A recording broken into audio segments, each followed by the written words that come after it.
Hello everyone, আসসালামু আলাইকুম। Welcome back to new lesson. সাথে আছি আমি আরিফুর রহমান। আশা করি সবাই ভালো আছেন। ডিয়ার লার্নার্স, আজকে আমার এই বিশেষ আয়োজন দেখে নিশ্চিত বুঝতে পেরেছেন আজকে আমি টেন্স নিয়ে আলোচনা করব। টেন্স একটা ইংলিশ ওয়ার্ড, এর বাংলা অর্থ হচ্ছে কাল কিংবা সময়। আমরা দৈনন্দিন জীবনে যে সচরাচর কথাগুলো বলে থাকি এগুলো কিন্তু আমরা তিনটা সময় বলে থাকি। একটা হচ্ছে প্রেজেন্টে, একটা হচ্ছে পাস্টে, আর একটা হচ্ছে ফিউচারে। সুতরাং আজকে আমরা প্রথমটা শিখব present indefinite tense. Present indefinite টেন্সের স্ট্রাকচার হচ্ছে প্রথমে আমরা সাবজেক্ট নিব, সাবজেক্ট, তারপরে V1 মানে হচ্ছে আমরা ভার্বের প্রেজেন্ট ফর্মটা নিব। ভার্বের প্রেজেন্ট ফর্ম তো আপনারা জানেন, যেমন ডু অর্থ করা, গো অর্থ যাওয়া, খাম অর্থ আসা, লার্ন অর্থ শেখা, সি অর্থ দেখা ইত্যাদি। এগুলো হচ্ছে V1। সুতরাং আমরা প্রেজেন্ট ইনডেফিনিট টেন্সের ক্ষেত্রে আমরা V1 নিব, ভার্বের প্রেজেন্ট ফর্মটা নিব, তারপরে একটা অবজেক্ট নিব, তারপরে আমরা এক্সটেনশন, যেটাকে আমরা বাড়তি শব্দ বলি। এক্সটেনশন অর্থ হচ্ছে বাড়তি শব্দ। এখন আমি কিন্তু এতক্ষণ প্রেজেন্ট ইনডেফিনিট টেন্সের রুলস নিয়ে কথা বলেছি। রুলস শেখাটা খুব জরুরি, ঠিক আছে, এটা আপনারা মাথায় রাখবেন। কিন্তু রুলস নিয়ে কিন্তু কখনোই ইংলিশ শেখা সম্ভব হয় না। ইংলিশ শেখার যে টেকনিকটা আমি আজকে শিখাবো, সেই টেকনিকটা যদি আপনি আপনার দৈনন্দিন জীবনে অ্যাপ্লাই করতে পারেন, তাহলে আশা করি টেন্স, সেন্টেন্স কোনো ক্ষেত্রেই আপনার আর কোনো সমস্যা হবে না। যেমন এখানে দেখেন, আমি ফর এক্সাম্পল হিসেবে একটা সেন্টেন্স নিয়েছি, আই লার্ন ইংলিশ, আমি ইংরেজি শিখি। এখানে আই হচ্ছে সাবজেক্ট, যেমন এই আই হচ্ছে সাবজেক্ট, তারপর লার্ন এটা হচ্ছে V1, আই লার্ন আমি শিখি। তার মানে আমি শিখি, এটা কিন্তু প্রেজেন্টে, আমি শিখি। তারপরে আমি কি শিখি, এটা হচ্ছে অবজেক্ট, ইংলিশ, আমি ইংলিশ শিখি, এই ইংলিশটা হচ্ছে অবজেক্ট। এখন সেন্টেন্স কিন্তু এটাতে হয়ে যায়, আই লার্ন ইংলিশ, আমি ইংরেজি শিখি। আপনার একটা পরিপূর্ণ সেন্টেন্স কিন্তু হয়ে গেছে। এবং এই সেন্টেন্স, এই ধরনের সেন্টেন্স যদি আপনারা পেয়ে থাকেন, বর্তমান যদি সময়টাকে বুঝে, তাহলে প্রেজেন্ট ইনডেফিনিট টেন্স মিন করবে, কিংবা এটাকে প্রেজেন্ট ইনডেফিনিট টেন্স বলবো। আচ্ছা, আমাদের একটা নাম আছে, আমার নাম আছে, আপনাদের নাম আছে, চেয়ার, টেবিল, সবকিছুর কিন্তু একটা নাম আছে। এই নামগুলো যদি না থাকতো তাহলে আমাকে কি বলে মানুষ ডাকতো, চেয়ারকে কি বলে ডাকতো মানুষ। সুতরাং সেন্টেন্সেরও একটা নাম আছে, এইটাই, আর কিচ্ছু না। যেমন আই লার্ন ইংলিশ, এটা একটা সেন্টেন্স, এই সেন্টেন্সের নাম হচ্ছে প্রেজেন্ট ইনডেফিনিট টেন্স। সুতরাং এই সেন্টেন্সটা যদি আপনি মনে রাখতে পারেন, সেই একটা সেন্টেন্স দিয়ে যদি আমরা একাধিক সেন্টেন্স গঠন করতে পারি, হ্যাঁ, সেক্ষেত্রে কিন্তু আমাদের ইংরেজি শেখাটা এবং এই টেন্স বলুন, এগুলো মনে রাখা কিন্তু খুব ইজি হয়ে যায়। যাই হোক, আমরা একটা এক্সটেনশন ব্যবহার করেছি, to Arif sir. To Arif sir, এটা হচ্ছে সেন্টেন্সের বাড়তি শব্দ, এটাকে আমরা এক্সটেনশন বলি। সুতরাং আই লার্ন ইংলিশ, আমি ইংরেজি শিখি, টু আরিফ স্যার, আরিফ স্যারের কাছে। এখন আপনারা সেন্টেন্স গঠন করার ক্ষেত্রে যে বিষয়টা খেয়াল করবেন, কি বিষয়? যেমন আই লার্ন, আমি শিখি। নিজের কাছে প্রশ্ন করেন, আমি কি শিখি? আমি একটা কিছু তো শিখি, আই লার্ন আমি শিখি, তাহলে আমি কি শিখি? সেই বিষয়টা আমরা এই অবজেক্টের এখানে বসিয়ে দিব। যেমন আমি বলেছি আমি ইংরেজি শিখি, তাহলে আই লার্ন ইংলিশ, আমি ইংরেজি শিখি। সুতরাং আমি কিন্তু আরো কিছু শিখতে পারি, যেমন আই লার্ন ইংলিশ, আমি ইংরেজি শিখি, এবং আমি কিন্তু ম্যাথ ব্যবহার করতে পারি। যেমন I learn math, I learn math, ইংলিশের এখানে আমরা ম্যাথ শব্দটা বসিয়ে দিব, আই লার্ন ম্যাথ, আমি ম্যাথ শিখি। কার কাছে? টু আরিফ স্যার, আরিফ স্যারের কাছে। আই লার্ন সায়েন্স, আমি সায়েন্স শিখি, টু আরিফ স্যার, আরিফ স্যারের কাছে, রাইট?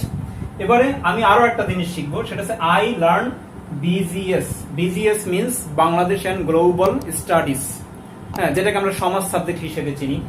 আই লার্ন বিজিএস, আমি বিজিএস শিখি, কার কাছে শিখি? টু আরিফ স্যার, আরিফ স্যারের কাছে শিখি। এখন আপনারা এই শুধু আরিফ স্যার যে ম্যাথ শিখাবে, সায়েন্স শিখাবে, বিজিএস শিখাবে, ইংলিশ শিখাবে, এমন কিন্তু কোনো কথা নাই। সুতরাং যে যার কাছে যা শিখেন সেটা পরিবর্তন করে আমরা সেন্টেন্সের একটু পরিবর্তন নিয়ে আসবো। যেমন এখানে আই লার্ন ইংলিশ, আমি ইংলিশ শিখি, আমি এটা ব্যবহার করেছি। এখন আমরা সাবজেক্ট পরিবর্তন করব। সাবজেক্ট পরিবর্তন করে একাধিক সেন্টেন্স তৈরি করে আমরা একটু প্র্যাকটিস করব, এবং এগুলো খেয়াল করবেন, এগুলো সবই হচ্ছে প্রেজেন্ট ইনডেফিনিট টেন্স। মানে এই সেন্টেন্সগুলোর নাম আছে, এই সেন্টেন্সগুলোর নাম হচ্ছে প্রেজেন্ট ইনডেফিনিট টেন্স। আমরা প্রেজেন্ট ইনডেফিনিট টেন্স বলে যদি ডাক দেই তাহলে এই সেন্টেন্সগুলো চলে আসবে, ঠিক আছে? ওকে, তারপর দেখেন উই হচ্ছে কি আমরা, উই অর্থ কি আমরা। সুতরাং আমি সারাদিন শিখবি এমন তো কোনো কথা নেই, আমরাও শিখবো। আমরা বলতে কি আমরা, একের অধিক। আমরা উই লার্ন ইংলিশ, আমরা ইংরেজি শিখি। To Arif sir, to Harun sir, to Alamin sir, etcetera. আমরা কিন্তু এই স্যার পরিবর্তন করে ফেলতে পারি। সুতরাং আমরা একটু প্র্যাকটিস করি। উই লার্ন ইংলিশ, আমরা ইংরেজি শিখি। উই লার্ন সায়েন্স, আমরা সায়েন্স শিখি। উই লার্ন বিজিএস, আমরা বিজিএস শিখি। সুতরাং আমরা এটা অবজেক্ট পরিবর্তন করে যদি প্র্যাকটিস করতে পারি এবং এভাবে যদি প্র্যাকটিস করতে থাকি তাহলে কিন্তু আমাদের ইংলিশের জড়তাটা কেটে যাবে। আপনি মুখ দিয়ে ঝরঝর করে ইংলিশে কথা বলবেন, যেটাকে বলে fluency. If you want to increase your fluency then you have to speak. আমরা ছোটবেলা থেকে ইংরেজি শিখে আসছি, বেশ ভালো কথা, কিন্তু সেটা কিন্তু খাতা কলমের মধ্যে সীমাবদ্ধ থাকে। স্যাররা এভাবে বোর্ড ধরে ধরে শিখিয়ে দেয়, আপনি নোট ডাউন করতে থাকেন এবং খাতা এক জায়গায় রেখে আসেন। এটা কখনোই করবেন না, এটা নোট ডাউন করার কোনো প্রয়োজন নাই। আপনি এখনই আমার সাথে প্র্যাকটিস করুন। উই লার্ন ইংলিশ, আমরা ইংরেজি শিখি। উই লার্ন ম্যাথ, আমরা ম্যাথ শিখি। উই লার্ন সায়েন্স, আমরা সায়েন্স শিখি। উই লার্ন বিজিএস, আমরা বিজিএস শিখি। Another example, you অর্থ তুমি। তুমি এর ইংলিশ কি? তুমি এর ইংলিশ হচ্ছে ইউ। আপনারা সবসময় খেয়াল করবেন বাংলা শব্দের ইংলিশটা শেখার। এখানে first person, second person, third person এগুলো ম্যাটার করে না। আমি বাংলা শিখবো, মানে বাংলাটার ইংলিশটা শিখবো, তাহলেই হয়ে যাবে। যেমন তুমি এর ইংলিশটা কি? এর ইংলিশটা হচ্ছে ইউ। আজ থেকে শিখে ফেললাম, তাই তো? যদিও এটাকে আমরা সেকেন্ড পারসন বলি, আচ্ছা বলতে থাকুন, সেকেন্ড পারসন বলি, সমস্যা নেই। তুমি এর ইংলিশ হচ্ছে ইউ, তার মানে ইউ লার্ন ইংলিশ, তুমি ইংরেজি শেখো। সুতরাং এই তুমি শুধু ইংরেজি শিখবে তা তো কথা নেই, তুমি ম্যাথও শিখবে। ইউ লার্ন ম্যাথ, তুমি ম্যাথ শিখো। আমরা ইংলিশের পরিবর্তে আমরা এই ওয়ার্ডগুলো ব্যবহার করব। ইউ লার্ন সায়েন্স, তুমি বিজ্ঞান কিংবা তুমি সায়েন্স শিখো। ইউ লার্ন বিজিএস, তুমি বিজিএস শিখো, রাইট? এখন তুমি, আর একটা হচ্ছে তোমরা। এবারে তোমরা শিখবে। এখন তোমরা ইংলিশ কি? তোমরা ইংলিশও হচ্ছে ইউ, তোমরা, রাইট? ইউ অর্থ তুমি, ইউ অর্থ তোমরা। ইউ তুমি এখানে একজনকে বুঝিয়েছে, ইউ তোমরা এখানে একের অধিককে বুঝিয়েছে। ইউ লার্ন ইংলিশ, তোমরা ইংরেজি শেখো। সুতরাং ইংলিশের এখানে আমরা আবার অবজেক্ট পরিবর্তন করে একটু প্র্যাকটিস করি। ইউ লার্ন ইংলিশ, তোমরা ইংরেজি শেখো। ইউ লার্ন ম্যাথ, তোমরা ম্যাথ শিখো। ইউ লার্ন সায়েন্স, তোমরা বিজ্ঞান শিখো। ইউ লার্ন বিজিএস, তোমরা বিজিএস শিখো।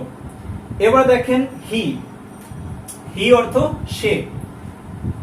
এই হি হচ্ছে পুরুষ, তার মানে হি অর্থ সে।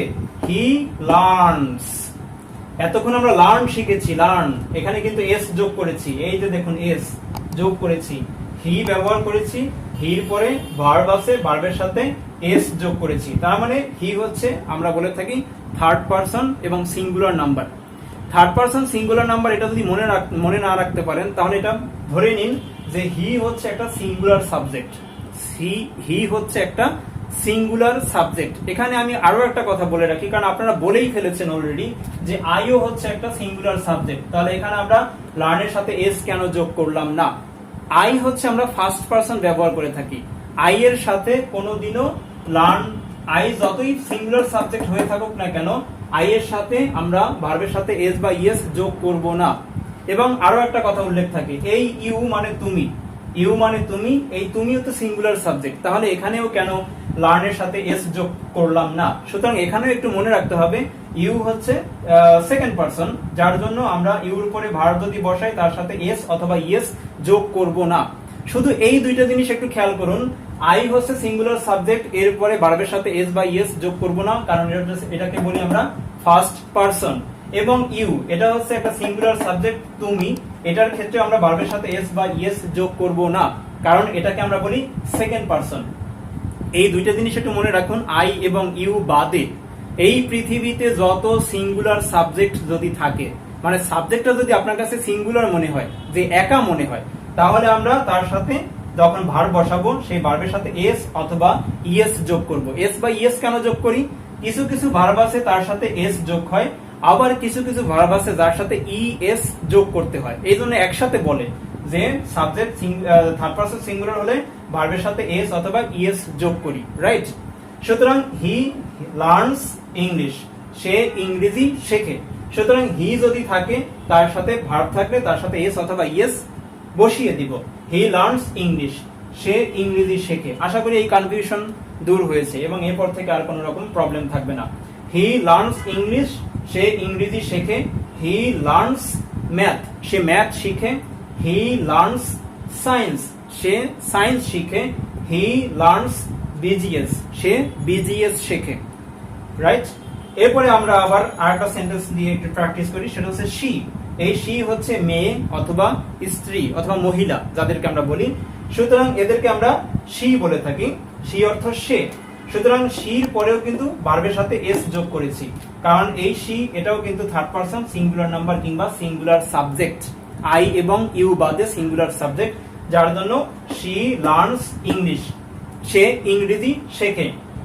শি লার্নস ম্যাথ, সে ম্যাথ শেখে।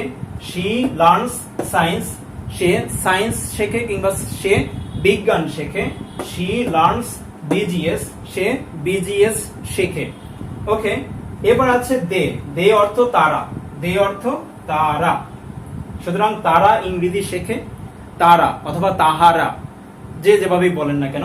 সুতরাং তারা ইংরেজি শেখে, তার মানে দে লার্ন ইংলিশ। দে তাহারা, এখানে কিন্তু সাবজেক্ট অনেকগুলো রয়েছে, সুতরাং subject plural, they subject plural. সুতরাং দে লার্ন ইংলিশ, তারা ইংরেজি শেখে। দে লার্ন ম্যাথ, তারা ম্যাথ শিখে। দে লার্ন সায়েন্স, তারা সায়েন্স শিখে মানে বিজ্ঞান শিখে। দে লার্ন বিজিএস, তারা বিজিএস শিখে। এবার আরো একটি সাবজেক্ট রয়েছে, সেটা হচ্ছে ইট। ইট মানে ইহা, যেমন ইট লার্নস ইংলিশ, ইহা ইংরেজি শেখে। এখানে কিন্তু ইটের পরেও কিন্তু এস বসানো হয়েছে, তার মানে ইট মানে ইহা, এটাও কিন্তু সিঙ্গুলার সাবজেক্ট। তার মানে ইট লার্নস ইংলিশ, ইহা ইংরেজি শেখে। ইট লার্নস ম্যাথ, ইহা ম্যাথ শেখে। ইট লার্নস সায়েন্স, ইহা সায়েন্স শেখে। ইট লার্নস বিজিএস, ইহা বিজিএস শিখে। আচ্ছা, এখন আমি ইট ব্যবহার করেছি। ইটের ব্যবহার করার কারণটা কি? ইট কিন্তু আমরা সাবজেক্ট হিসেবে ব্যবহার করব প্র্যাকটিস করার জন্য। কিভাবে? যেমন পাখি উড়তে শেখে, আমরা যদি এটা বলি পাখি উড়তে শেখে, তাহলে এই পাখি হচ্ছে কি? বার্ড। বার্ডটাকে আমরা ইটের স্থানে বসাবো। The bird learns how to fly, পাখি শিখে কিভাবে উড়তে হয়। অথবা আপনি সহজ করে বলেন the bird learns flying, the bird learns flying, পাখি উড়তে শিখে। আমরা কিন্তু এটা ব্যবহার করতে পারি। এভাবে আমরা ব্যবহার করব বিধায় আমরা ইট সাবজেক্ট হিসেবে ব্যবহার করছি। কিন্তু এখানে একটা কথা মনে রাখতে হবে, আমরা ইংলিশে সাবজেক্ট হিসেবে প্র্যাকটিস করার জন্য 1 থেকে 8 পর্যন্ত এই 8টা সাবজেক্ট ব্যবহার করে থাকি। সুতরাং এখন প্র্যাকটিস করার বিষয়টা হচ্ছে আপনাদের নিজেদের কাছে। আমি এতক্ষণ আপনাদেরকে বুঝিয়ে দিলাম কিভাবে প্র্যাকটিস করবেন। সুতরাং আমি আরেকটু প্র্যাকটিস করার নমুনাটা আপনাকে শিখিয়ে দেই এবং এটা আপনার এক নিঃশ্বাসে বলার চেষ্টা করবেন এবং মুখস্থ করে ফেলবেন। যেমন আমি বলি আই লার্ন ইংলিশ, আমি ইংরেজি শিখি। উই লার্ন ইংলিশ, আমরা ইংরেজি শিখি। ইউ লার্ন ইংলিশ, তুমি ইংরেজি শিখো। ইউ লার্ন ইংলিশ, তোমরা ইংরেজি শেখো। হি লার্নস ইংলিশ, সে ইংরেজি শিখে। শি লার্নস ইংলিশ, সে ইংরেজি শেখে। দে লার্ন ইংলিশ, তারা ইংরেজি শিখে। ইট লার্নস ইংলিশ, ইহা ইংরেজি শেখে।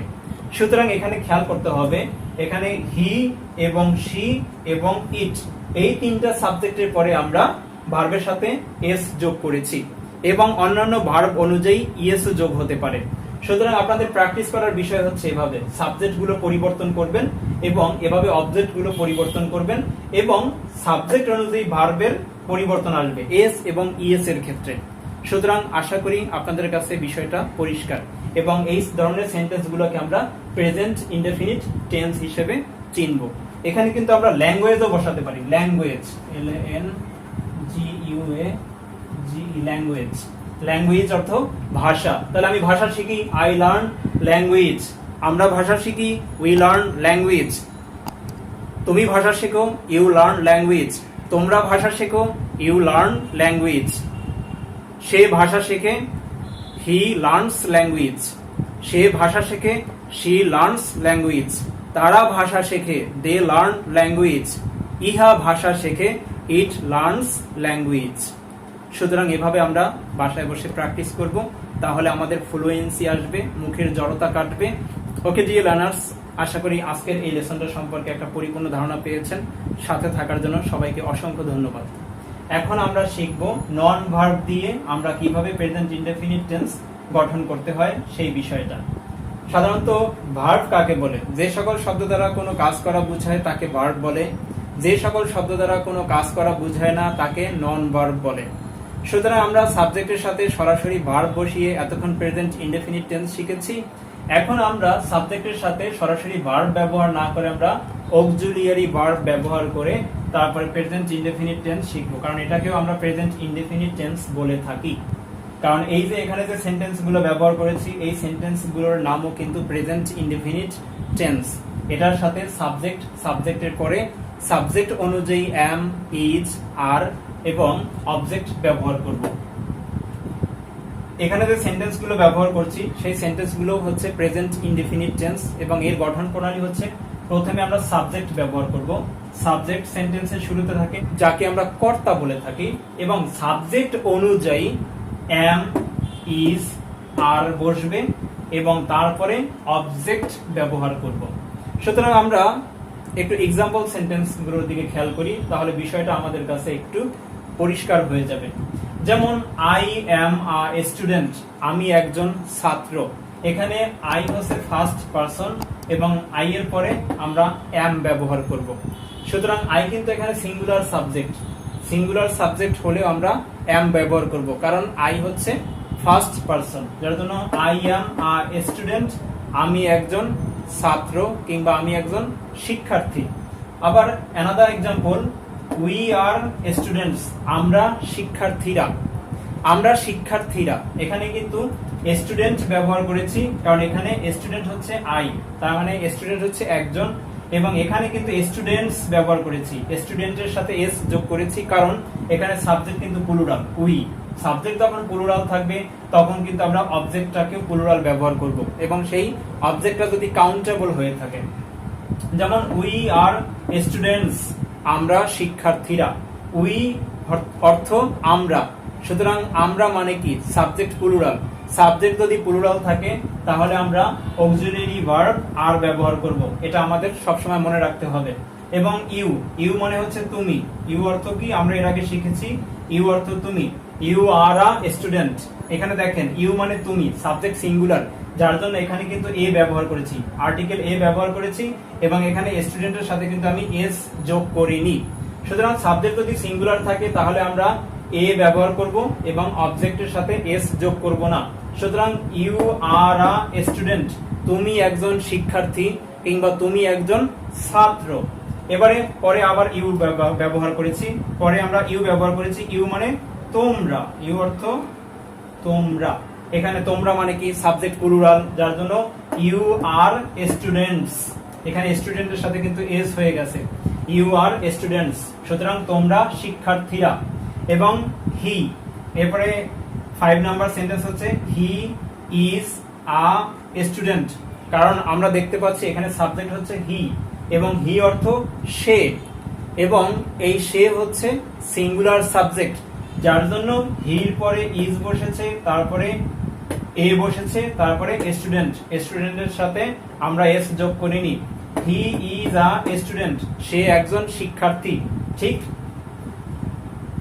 একইভাবে শি ইজ আ স্টুডেন্ট, এখানেও শি সাবজেক্ট সিঙ্গুলার, যার জন্য আমরা অক্সিলিয়ারি ভার্ব এখানে ইজ ব্যবহার করেছি এবং অবজেক্টের সাথে আমরা আর্টিকেল এ ব্যবহার করেছি, কারণ একজনকে বোঝানোর জন্য। শি ইজ আ স্টুডেন্ট, সে একজন শিক্ষার্থী। এখানে সাবজেক্ট যেহেতু সিঙ্গুলার, যার জন্য আমরা এখানে এ ব্যবহার করব। সুতরাং এ যখন আমরা সিঙ্গল প্রোনাউন্স করব তখন এটাকে বলবো এই, অনেকে অ্যাজ ইউজুয়াল বলে থাকে এ, কিন্তু এটাকে এই বলবো এবং সেন্টেন্সের ভিতরে যখন ব্যবহার করব তখন এটার উচ্চারণ হয়ে যাবে আ। শি ইজ আ স্টুডেন্ট, সে একজন শিক্ষার্থী। পরের সেন্টেন্স রয়েছে দে আর স্টুডেন্টস, স্টুডেন্টস এখানে কিন্তু এস যোগ করেছি, কারণ দে হচ্ছে তারা এবং এই তারা হচ্ছে কি প্লুরাল সাবজেক্ট, যার জন্য সাবজেক্ট প্লুরাল হলে আমরা আর ব্যবহার করব এবং অবজেক্টের সাথে এস যোগ করব। দে আর স্টুডেন্টস, তারা শিক্ষার্থীরা। সুতরাং আশা করি আমি এই ব্যাপারটা আপনাদের কাছে স্পষ্ট করে বুঝাতে পেরেছি। সাবজেক্ট যদি সিঙ্গুলার থাকে তাহলে আমরা ইজ ব্যবহার করব, সাবজেক্ট যদি প্লুরাল থাকে তাহলে আমরা আর ব্যবহার করব। খেয়াল থাকবে, আশা করি থাকবে। কিন্তু অ্যাজ ইউজুয়াল আপনারা আবারও বলতে পারেন আই হচ্ছে সাবজেক্ট সিঙ্গুলার, তাহলে এখানে ইজ কেন হলো না? আমরা সাধারণত জানি আই হচ্ছে ফার্স্ট পারসন, আই এর সাথে আমরা এম ব্যবহার করব, এই এম আর কোথাও ব্যবহার হবে না, এটা আই এর জন্য বরাদ্দ থাকবে। সুতরাং আই অ্যাম আ স্টুডেন্ট, আমি একজন শিক্ষার্থী, আই এর সাথে এম হবে, এম এর আর কোনো ব্যবহার নাই এবং আই এর পরে ইজও হয় না, আই এর পরে আরও হয় না, আই এর পরে আমরা এম ব্যবহার করব। এখানে আরো একটা কথা বলতে পারেন, ইউ হচ্ছে তুমি, এখানে সাবজেক্ট তো সিঙ্গুলার, তাহলে আর কেন হলো? আমরা জানি ইউ হচ্ছে সেকেন্ড পারসন, যার জন্য আমরা ইউর সাথে আর ব্যবহার করব। ইউ সিঙ্গুলার হলেও আর ব্যবহার করব, ইউ প্লুরাল হলেও আর ব্যবহার করব, কারণ সেকেন্ড পারসনের জন্য আর বরাদ্দ থাকবে। এবং এই আই এবং ইউ মানে তুমি, এগুলো বাদে খেয়াল করবেন সাবজেক্ট যদি প্লুরাল হয়ে থাকে তাহলে আমরা তার সাথে অক্সিলারি ভার্ব আর ব্যবহার করব, এবং সাবজেক্ট যদি সিঙ্গুলার হয়ে থাকে তাহলে তার সাথে আমরা অক্সিলারি ভার্ব ইজ ব্যবহার করব, এবং অবশ্যই অবজেক্টের সাথে এস অথবা ইএস যোগ করব না। সাবজেক্ট যদি প্লুরাল হয়ে থাকে তাহলে অবজেক্টের সাথে এস অথবা ইএস যোগ করব। এবার আমরা একটু প্র্যাকটিস করব, কারণ এখানে আমরা সেন্টেন্সের গঠন প্রণালী অনুযায়ী সাবজেক্টগুলো বসিয়েছি। এই সাবজেক্টগুলো দিয়েই আমরা এই অবজেক্টগুলোর পরিবর্তন করে প্র্যাকটিস করব। আশা করি আপনারা সবাই আমার সাথে থাকবেন এবং এরপর থেকে এই গ্রামার বলেন, টেন্স বলেন আর স্পোকেন ইংলিশ বলেন, এগুলোতে আর কোনো সমস্যা থাকবে না। সুতরাং আমরা একটু প্র্যাকটিস করি। আই অ্যাম আ স্টুডেন্ট, আমি একজন শিক্ষার্থী। আই অ্যাম আ ডক্টর, আমি একজন চিকিৎসক। আই অ্যাম আ সিঙ্গার, আমি একজন গায়ক অথবা গায়িকা। আই অ্যাম আ টিচার, আমি একজন শিক্ষক। আই অ্যাম আ রিডার, আমি একজন পাঠক। আই অ্যাম আ লিসেনার, আমি একজন শ্রোতা। আই অ্যাম আ রাইটার, আমি একজন লেখক। অ্যানাদার এক্সাম্পল, আমরা এক্সাম্পল সেন্টেন্স 2 ব্যবহার করে একটু প্র্যাকটিস করব। যেমন এখানে বলছি উই আর স্টুডেন্টস, আমরা শিক্ষার্থীরা, সুতরাং আমরা বলবো উই আর ডক্টরস, আমরা চিকিৎসক। উই আর সিঙ্গার্স, আমরা গায়ক। উই আর টিচার্স, আমরা শিক্ষক। উই আর রিডার্স, আমরা পাঠক। উই আর লিসেনার্স, আমরা শ্রোতা। উই আর রাইটার্স, আমরা লেখক। সুতরাং এবার আমরা ইউ দিয়ে প্র্যাকটিস করব। ইউ আর আ, ইউ মানে তুমি, যার জন্য এখানে ইউ আর আ স্টুডেন্ট, তুমি একজন শিক্ষার্থী। ইউ আর আ ডক্টর, তুমি একজন চিকিৎসক। ইউ আর আ সিঙ্গার, তুমি একজন গায়ক অথবা তুমি একজন গায়িকা। ইউ আর আ টিচার, তুমি একজন শিক্ষক। ইউ আর আ রিডার, তুমি একজন পাঠক। ইউ আর আ লিসেনার, তুমি একজন শ্রোতা। ইউ আর আ রাইটার, তুমি একজন লেখক। এবারে আমরা অ্যানাদার এক্সাম্পল ব্যবহার করব ইউ। ইউ মানে হচ্ছে তোমরা এবং ইউর পরে আর হবে এবং অবজেক্টের সাথে আমরা এস যোগ করব। ইউ আর স্টুডেন্টস, তোমরা শিক্ষার্থীরা। ইউ আর ডক্টরস, তোমরা চিকিৎসকরা। ইউ আর সিঙ্গার্স, তোমরা গায়করা অথবা তোমরা গায়িকারা। ইউ আর টিচার্স, তোমরা শিক্ষকরা। ইউ আর রিডার্স, তোমরা পাঠক। ইউ আর লিসেনার্স, তোমরা শ্রোতা। ইউ আর রাইটার, তোমরা লেখক। সুতরাং এবার আমরা হি দিয়ে করব। হি অর্থ সে, সুতরাং হি ইজ আ স্টুডেন্ট, সে একজন শিক্ষার্থী। হি ইজ আ ডক্টর, সে একজন চিকিৎসক। হি ইজ আ সিঙ্গার, সে একজন গায়ক। হি ইজ আ টিচার, সে একজন শিক্ষক। হি ইজ আ রিডার, সে একজন পাঠক। হি ইজ আ লিসেনার, সে একজন শ্রোতা। হি ইজ আ রাইটার, সে একজন লেখক। এবার আমরা শি দিয়ে প্র্যাকটিস করব। শি ইজ আ স্টুডেন্ট, সে একজন শিক্ষার্থী। শি ইজ আ ডক্টর, সে একজন চিকিৎসক। শি ইজ আ সিঙ্গার, সে একজন গায়ক। এখানে গায়ক বলবো না, কারণ আমাদের এখানে সাবজেক্ট হচ্ছে মেয়ে মিন করেছে। সুতরাং শি ইজ আ সিঙ্গার, সে একজন গায়িকা। শি ইজ আ রিডার, সে একজন পাঠক। শি ইজ আ লিসেনার, সে একজন শ্রোতা। শি ইজ আ রাইটার, সে একজন লেখক না, সে একজন লেখিকা। ওকে, এবার আমরা দে দিয়ে প্র্যাকটিস করি। দে আর স্টুডেন্টস, তারা শিক্ষার্থী। দে আর ডক্টরস, তারা চিকিৎসক। দে আর টিচার্স, তারা শিক্ষক। দে আর রিডার, তারা পাঠক।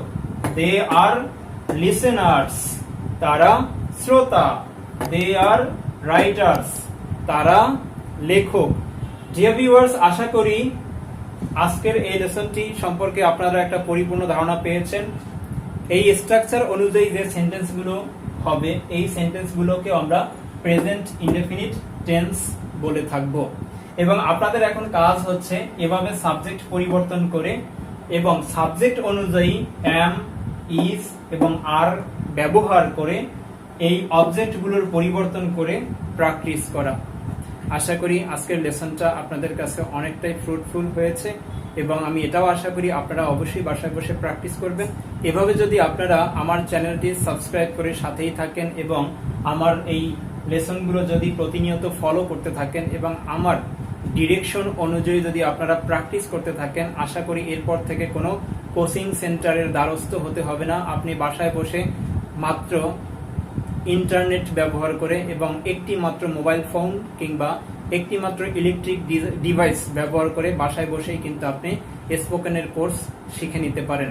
এবং একে একে আমি এভাবে প্রতিনিয়ত ভিডিও লেসন তৈরি করে ভিডিও আপলোড দিব আপনাদের সুবিধার্থে। তাই আশা করি লেসনটি আপনাদের ভালো লেগেছে এবং লেসনটি যদি ভালো লেগে থাকে তাহলে অবশ্যই আমার চ্যানেলটি সাবস্ক্রাইব করে সাথেই থাকবেন।